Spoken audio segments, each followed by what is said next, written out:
প্রিয় দেশবাসী, বিশ্ব মানচিত্রে বাংলাদেশকে অনন্য উচ্চতায় নিয়ে যাওয়া আমাদের অন্যতম লক্ষ্য।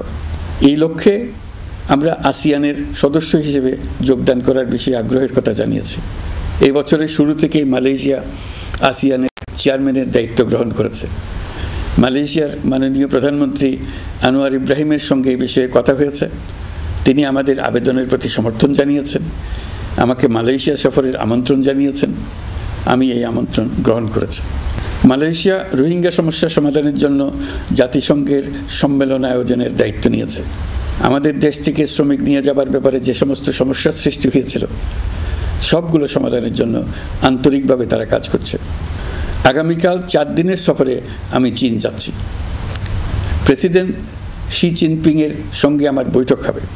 চীনের বড় বড় ব্যবসায়িক প্রতিষ্ঠানের সিইওদের সঙ্গেও বৈঠক করব। পৃথিবীর সর্ববৃহৎ চাইনিজ সোলার প্যানেল নির্মাতা প্রতিষ্ঠান লংজি বাংলাদেশে কারখানা স্থাপনের আগ্রহ জানিয়েছে। আমরা তাদের সঙ্গে কাজ করছি।